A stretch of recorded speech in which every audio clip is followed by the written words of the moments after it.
kembali lagi di channel Hobi Belajar. Nah, kali ini kita akan membahas tentang materi menelaah struktur dan unsur kebahasaan yang terdapat di dalam teks prosedur.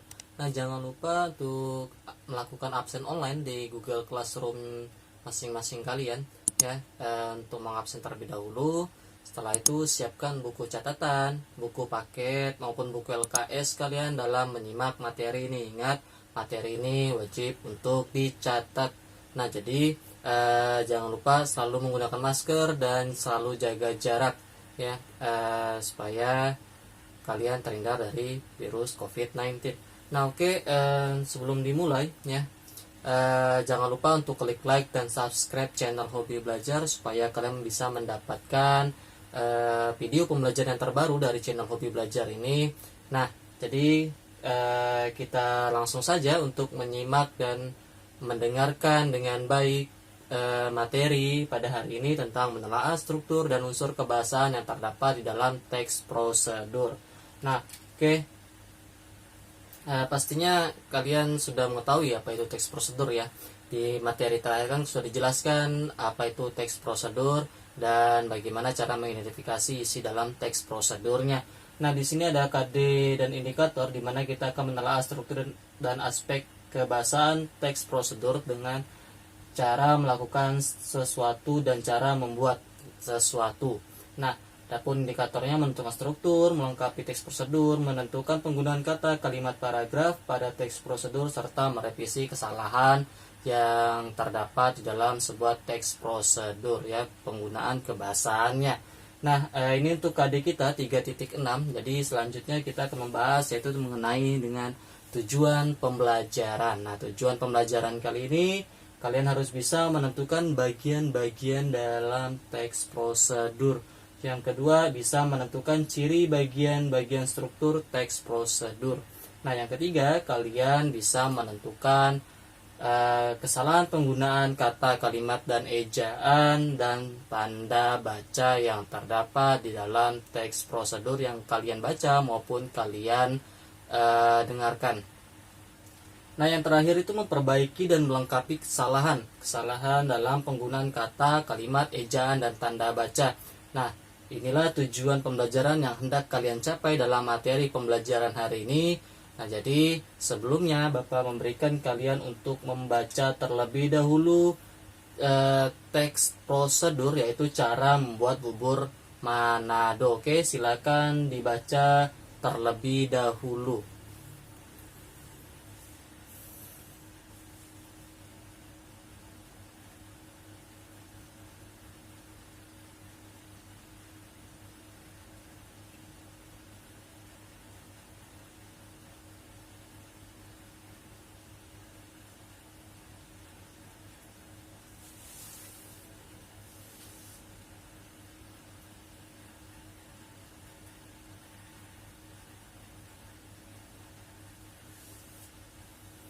Nah, sudah dibaca? Nah, jadi di sini adalah sebuah contoh teks prosedur di mana di sini kalau kalian lihat sudah lengkap ya dengan strukturnya. Nanti kita akan bahas strukturnya. Nah, di sini ada 400 gram nasi merah, 200 gram singkong, 200 gram ubi ungu, 2 batang. Nah, ini merupakan bahan-bahan yang terdapat di dalam membuat bubur Manado-nya. Sedangkan yang ada di sebelah sananya itu merupakan langkah-langkah pengerjaan dalam membuat sebuah teks prosedur atau dalam membuat teks bubur Manado ya, cara membuat bubur Manado. Nah, di sini dijelaskan tentang menu sarapan super sehat dan kaya serat, menambah singkong dan daun ubi ungu selain untuk memperkaya warna dan gizinya juga membuat tekstur bubur beras merah ini lebih pulen. Nah, kalau kalian lihat dalam langkah-langkahnya di sini ada 3 langkah-langkah. Pertama, didihkan air, masukkan berurutan nasi. Yang kedua, tambahkan kangkung dan bayam dan lainnya. Yang ketiga, angkat dan hidangkan panas. Nah, di sini adalah langkah-langkah dalam pembuatan bubur Manado. Nah, selanjutnya ada satu teks lagi ya. Cara membuat kue brownies kukus instan. Silakan kalian baca lagi teks yang ini.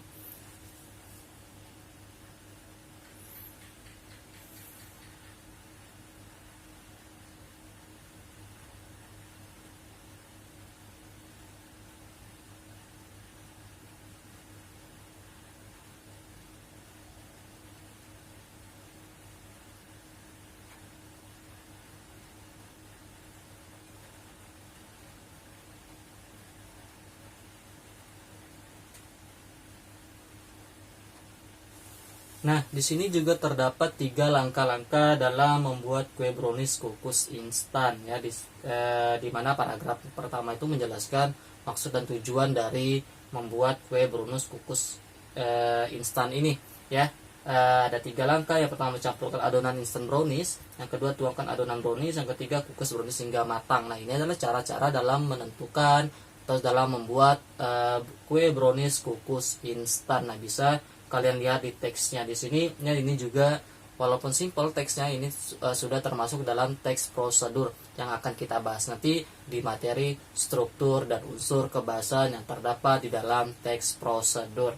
Oke, selanjutnya ada di mana struktur teks prosedur ini memuat 2 struktur. Yang pertama ada tujuan dan langkah-langkah. Nah, ada juga teks prosedur yang ditambahkan dengan bahan-bahan. Nah, seperti yang kalian baca di contoh yang pertama ya, yang bubur Manado tadi, itu ada 3 struktur. Yang pertama ada tujuan, yang kedua ada bahan-bahan, yang ketiga ada langkah-langkah pengerjaannya. Nah, bisa juga kalian membuat seperti teks yang kedua yang terdapat di dalam 2 struktur yang ada tujuan serta langkah-langkah pengerjaannya, ataupun tahap-tahap pengerjaannya ya. Jadi di tujuan ini memuat secara ringkas tentang apa sih tujuan kalian membuat sesuatu ini ya. Misalnya kayak tadi kue brownies dan bubur Manado, itu kalian jelaskan tujuan dan maksud kalian dalam membuat kue tersebut. Nah, langkah-langkahnya kalian harus bertahap, jadi jangan sampai meloncat sana meloncat sini, harus bertahap supaya yang membaca maupun menyimak teks prosedur yang kalian buat itu lebih mudah memahaminya ya. Oke, ini untuk struktur teks prosedur. Nah, kalau kalian lihat ya, di sini ada tujuan, ada langkah-langkah. Nah, kita ngambil contoh dalam teks brownies tadi ya, kue brownies tadi. Siapa yang tidak suka kue brownies? Kue ini adalah salah satu camilan yang digemari masyarakat. Namun kesulitan membuat ini juga sudah tidak asing lagi di kalangan masyarakat. Namun terdapat cara mudah untuk membuatnya, yakni dengan menggunakan adonan brownies instan yang bisa didapatkan di pasar atau minimarket terdekat. Kombinasikan juga dengan mengubah cara memasaknya, yakni dengan cara mengukus bukan dipanggang. Maka brownies ini akan menjadi brownies anti gagal. Nah, dalam teks ini merupakan suatu tujuan atau maksud tertentu yang ingin disampaikan oleh penulis yang mengenai kue brownies kukus instan. Nah, sedangkan di bawahnya ini adalah langkah-langkah pengerjaannya ataupun tahapan-tahapan yang akan kalian lakukan dalam membuat kue brownies kukus instan ya. Di sini ada 3, bisa kalian lihat dan bisa kalian bacakan. Nah, inilah cara dalam menentukan tahapan ataupun dalam menentukan struktur yang terdapat di dalam teks prosedur ya. Mudah ya cara menentukannya. Kalau kalian melihat sebuah teks prosedur, ada urutan di situ, ada angka 1, 2, 3, ataupun biasanya dipakai itu pertama ya. Dalam kata pertama campurkan ini, yang kedua campurkan ini misalnya, yang ketiga aduk campuran tersebut misalnya.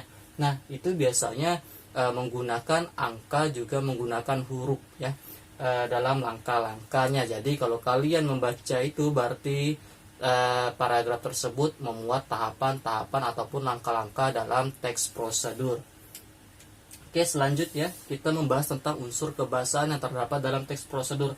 Nah, ada langkah-langkah dalam teks prosedur merupakan inti dari tujuan teks prosedur. Langkah-langkah berisi tahapan-tahapan kegiatan urutan kronologis, termasuk hal yang perlu diperhatikan jika paduan untuk permainan berikan aturan permainannya ya. Kalau kalian ingin membuat sebuah permainan, berikan aturannya terlebih dahulu dalam tujuan ataupun langkah-langkahnya.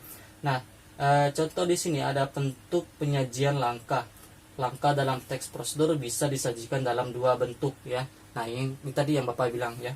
Dalam bentuk uraian paragraf biasanya itu menggunakan kata pertama, kedua, ketiga, dan seterusnya.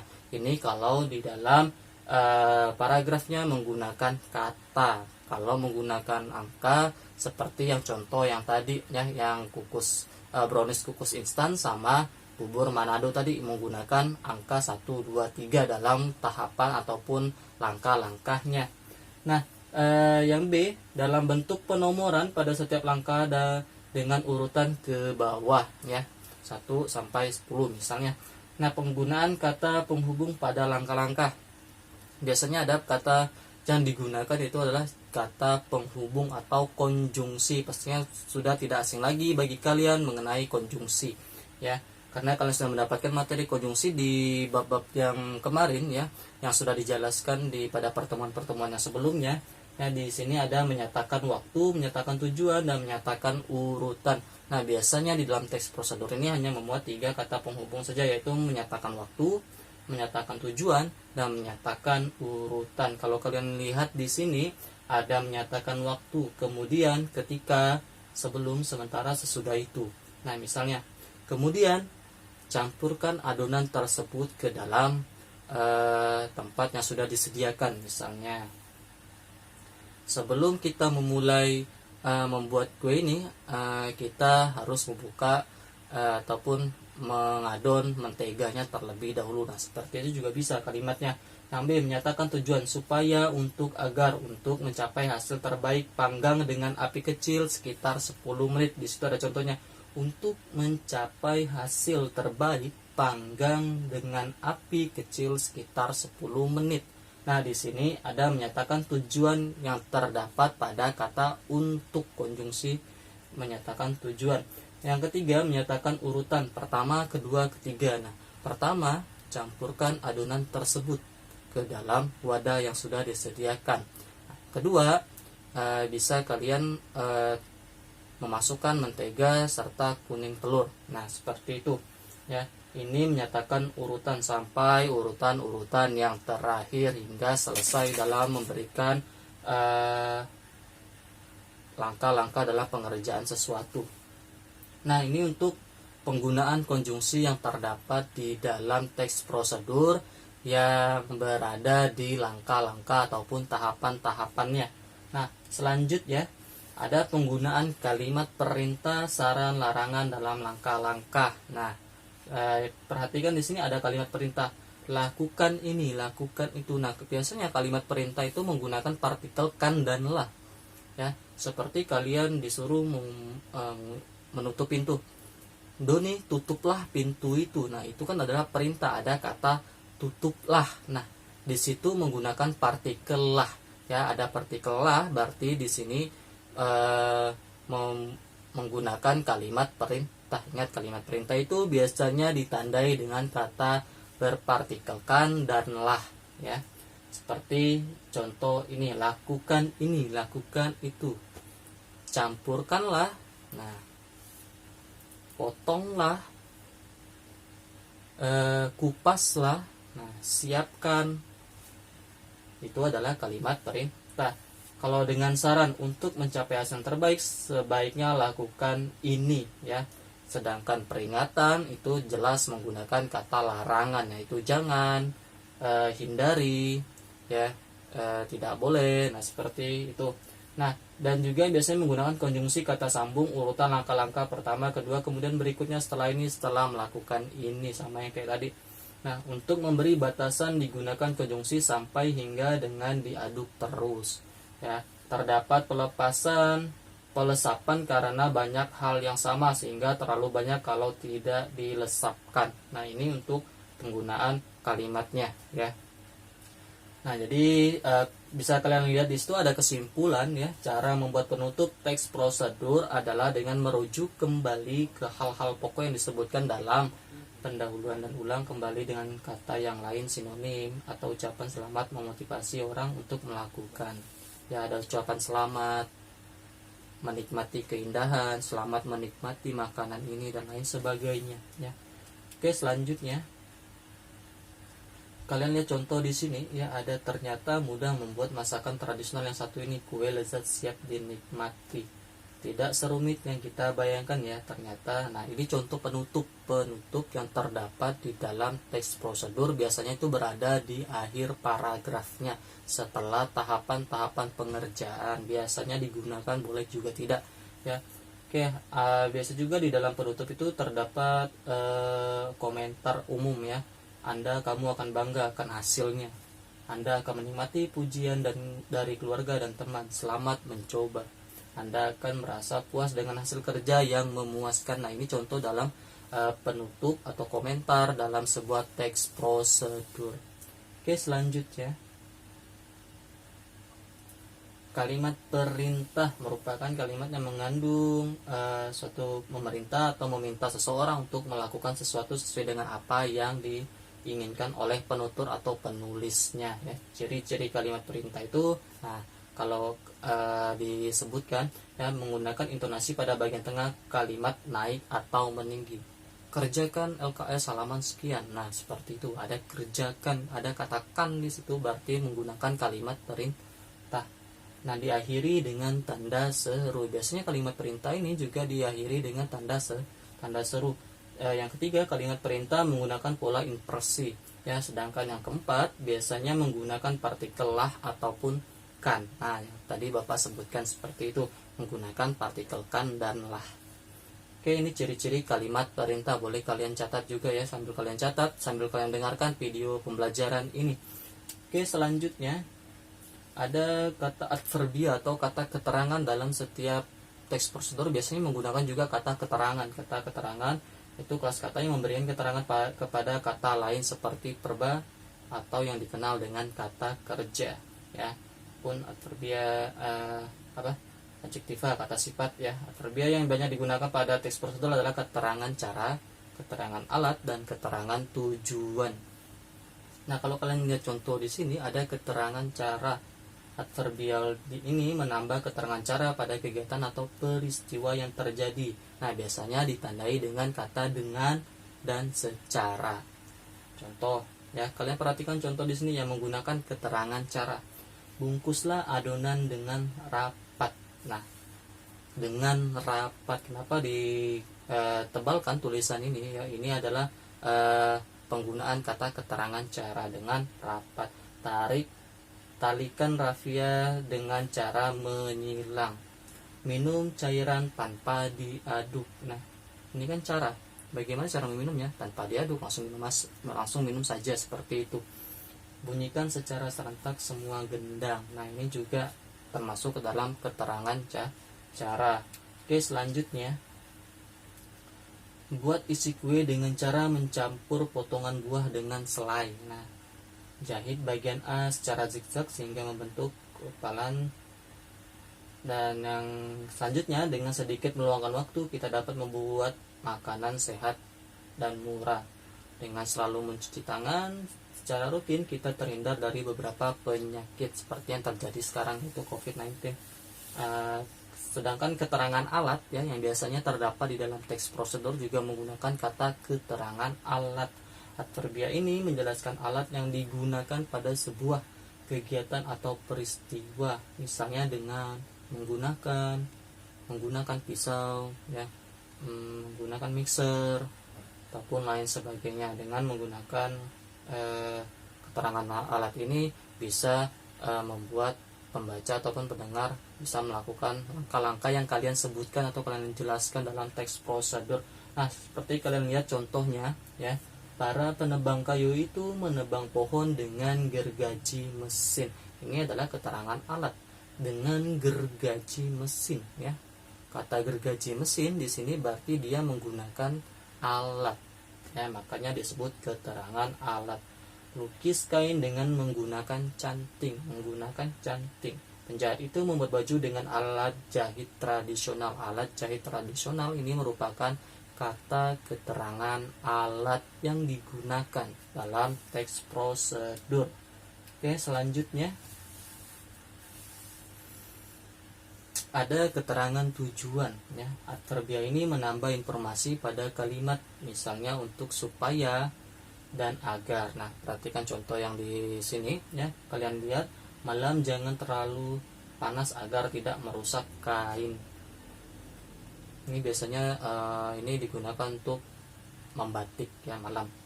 Keterangan derajat kuantitas. Kata ini menambah keterangan kuantitas pada sebuah kalimat yang disertainya. Contoh, setelah dicelup, angkat kain secepatnya. Ini keterangan derajat, ada kata secepatnya. Langkahkan kaki 2 langkah ke kanan dan hitung keempat tepuk tangan 1 kali. Secepatnya 1 kali, 11 kali, 3 kali. Nah, ini merupakan keterangan derajat ya, di mana menambahkan keterangan kuantitas pada sebuah kalimat yang disertainya. Oke, ada keterangan syarat. Keterangan syarat ini biasanya ditandai dengan kata jika. Nah, contoh, jika malam yang digunakan pada canting terlalu panas akan merusak kain. Ingat, malam ini bukan keterangan waktu ya. Malam ini malam dalam artian untuk membuat batik ya. Jika gula terlalu banyak akan cepat gosong. Nah, itu ada kata jika. Sedangkan keterangan akibat, keterangan ini menambahkan keterangan akibat yang ditimbulkan dari sebuah peristiwa, kegiatan hingga, biasanya ditandai dengan kata hingga, akibatnya, sehingga, sampai, menjadi. Nah, ini kalau kalian menemukan kata-kata ini berarti dia menggunakan kata keterangan akibat ya. Ada hingga, akibatnya, sehingga, sampai, menjadi. Nah, seperti contoh, goreng adonan hingga kecoklatan. Ini adalah akibat, ada kata hingga. Ulangi kegiatan sampai bahan habis. Ada kata sampai di sini, berarti dia menggunakan keterangan akibat dalam teks prosedur ini. Oke, ini contohnya.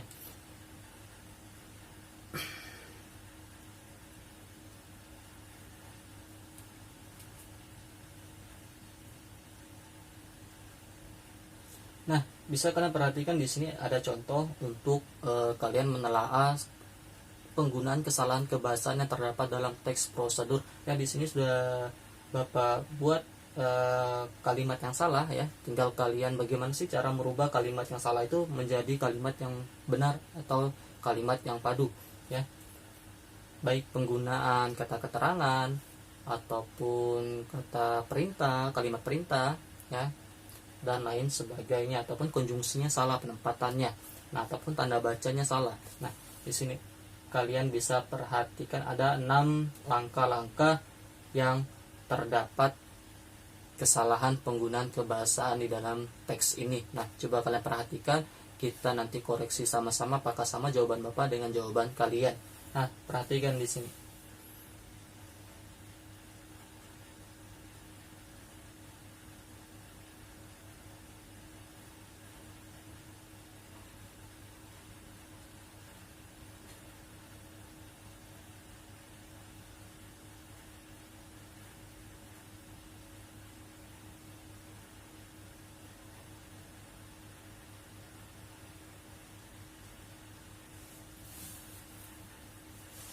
Oke, sudah dibaca? Nah, coba kalian cari di mana sih letak kesalahan penggunaan kebahasaan pada teks ini, pada tahapan-tahapan ini. Nah, kalau kalian temukan, kalian perbaiki. Baik dalam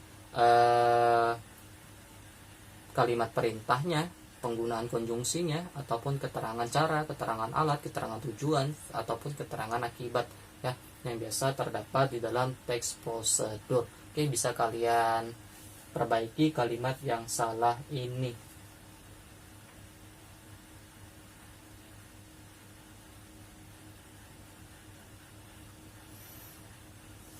Sudah mendapatkan hasilnya. Nah, kalau sudah dapat hasilnya, kita bandingkan dengan jawaban kalian. Apakah jawaban kalian dengan jawaban Bapak ini bisa sama? Oke, kita perhatikan di sini. Nah, di sini yang Bapak tebalkan ini adalah kata yang salah digunakan dalam teks prosedur yang tadi ya. Oke, pilihlah. Nah, kalau kalian perhatikan di situ ya, di sini ada kata pilihkan. Nah, kata pilihkan ini kurang tepat. Pilihkan tanah di daerah sekeliling pohon. Seharusnya menggunakan partikel lah. Pilihlah tanah di daerah sekeliling pohon. Bukan pilihkan, karena kalau pilihkan itu tidak cocok dengan kalimat yang disertainya atau yang mengikutinya, itu tidak cocok. Jadi tidak padu kalimatnya. Nah, seharusnya dituliskan seperti ini. Pilihlah tanah di daerah sekeliling pohon menggunakan tanda seru.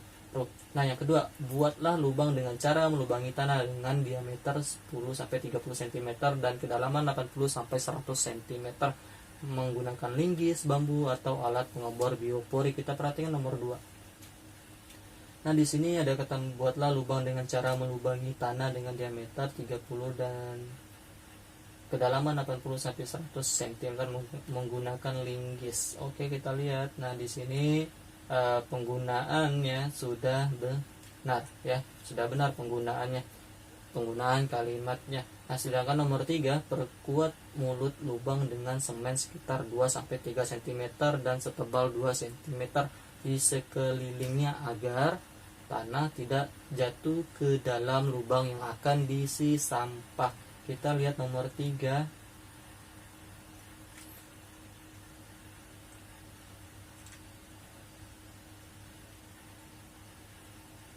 Nah, di sini dia menggunakan nomor 3 itu menggunakan kalimat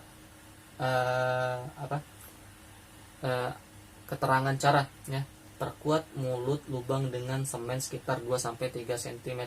Nah, sedangkan yang Bapak blok yang nomor 3 dengan huruf tebal ya, ini merupakan kalimat keterangan cara ya, keterangan cara. Perkuat mulut lubang dengan semen sekitar 2-3 cm dan setebal 2 cm. Nah, juga di sini ada kata agar di sini diblok karena ini memberitahukan posisi konjungsi yang digunakan dalam teks prosedur. Sedangkan yang keempat, ambil kompos hasil timbunan sampah setiap akhir musim kemarau. Kalau kita lihat, perhatikan nomor 4. Setiap akhir musim kemarau. Nah, di sini juga menggunakan konjungsi yaitu setiap. Yang kelima, isilah lubang tersebut. Kita lihat nomor 5. Isilah lubang tersebut. Nah, di sini menggunakan kalimat perintah yang benar ya, yaitu isilah, bukan isikan. Isikan lubang tersebut. Nah, kalau dia isikan berarti kalian harus merubah menjadi isilah. Isilah lubang tersebut dengan sampah. Kalau kalian mengganti dengan isikan lubang tersebut dengan sampah dapur daunan, isikan, itu kurang tepat ya. Jadi kalian bisa menggunakan dengan kata isilah, partikel lah yang tepatnya.